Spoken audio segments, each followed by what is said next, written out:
So I arrived in Angola on April 1st, 1994.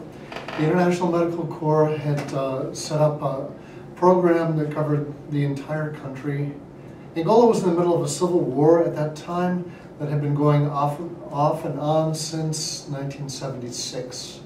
The war was between the communist government and the rebels who were backed by the United States. The rebels had surrounded most of the large cities in Angola and were gradually cutting off supplies to all of those cities. People, to escape the war, had flooded into the cities and had created very crowded conditions which were perfect for epidemics. So the International Medical Corps was in those cities vaccinating people in order to try to prevent epidemics from happening. And they were working with other aid agencies like the Doctors Without Borders, CARE, Oxfam, and Caritas.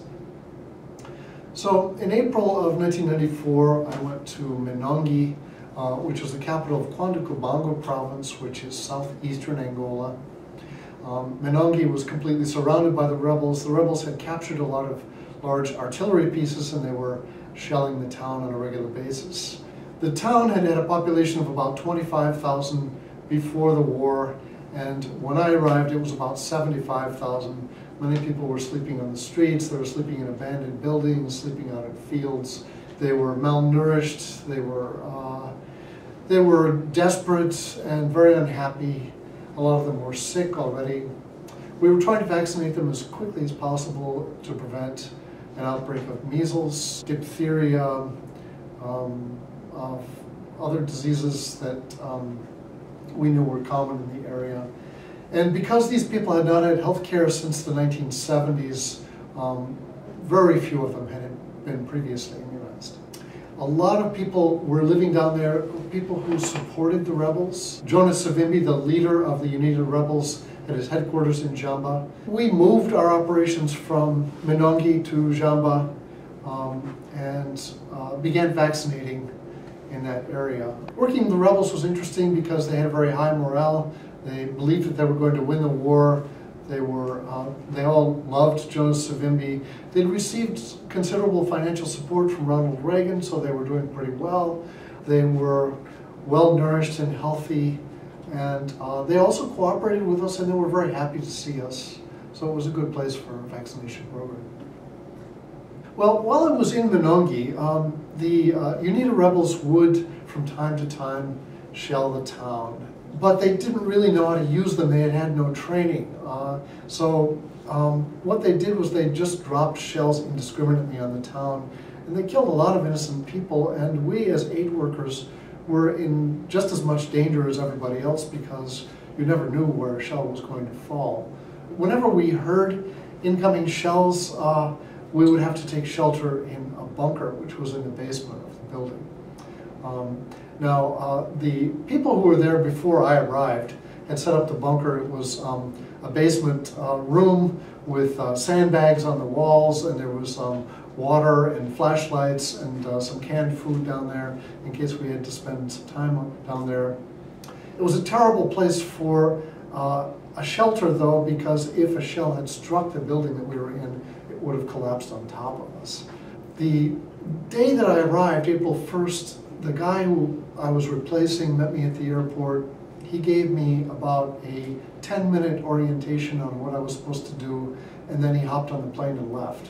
One of the things he told me was that if there was an artillery bombardment, I had to get everybody in the shelter. So I got in the car and drove back into town from the airport, and I met the people who were there. There was a Colombian nurse named Emma, there was a Colombian midwife named Diana, and I heard that there was also a Brazilian nurse named Angela, but she wasn't there at the time, and so I didn't get a chance to meet her. Immediately after I had met the nurses, a bombardment started. And if you've never been in an artillery bombardment before, it is terrifying.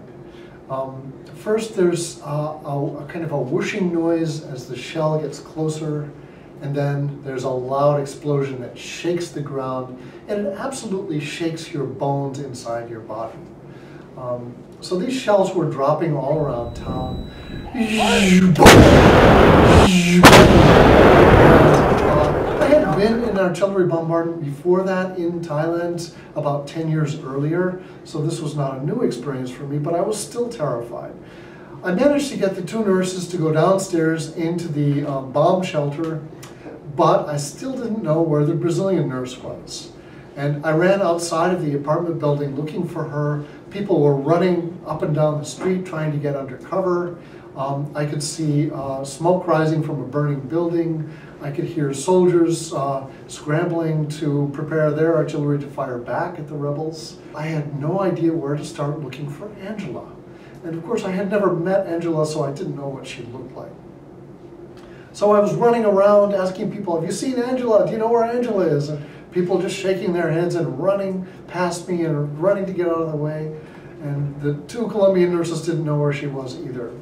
And I was starting to get scared, and I was imagining this terrified woman peeing in her pants with fear and utterly at a loss for what to do under these terrible conditions. And I imagined that she might be hiding in a closet or under the bed.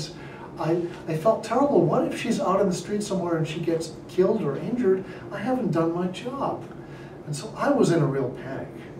Then it occurred to me, maybe she was upstairs in the radio room. We had, on the third floor of the building, we had a radio, a high-frequency radio that we used to talk to headquarters in the capital of Angola, Luanda. And I thought perhaps she was up trying to radio for help. It just seemed like this is something that a panicked, naive person would do under those circumstances. So I ran up 3 flights of stairs, got up to the radio room, burst in there, there's nobody there.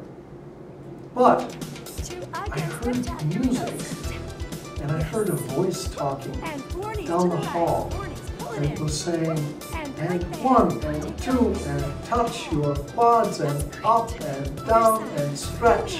1, 2, 3, 4. And I realized it was Jane Fonda's workout tape. And so I ran down the hall and I burst into the room where the 3 nurses slept. And there was Angela doing her aerobics. And outside, the shells were still falling. Angela was completely unfazed.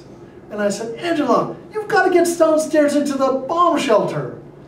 She said, no, come on, this is going to stop in 5 minutes. Let me finish my routine. I'm almost done. She didn't care if there were bombs falling. And it really impressed me. I think that was the moment that I fell in love with Angela. And 2 years later, we went to Brazil and got married in her hometown. She still lives with me here in Harrisonburg. She's still one of the bravest, most courageous people that I know.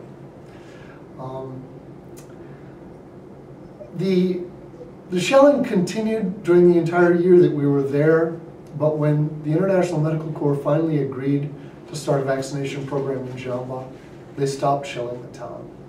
And we handed over vaccines and supplies to Angolan vaccinators that we had trained, and we left Monongi, and as far as I know, they're still vaccinating there.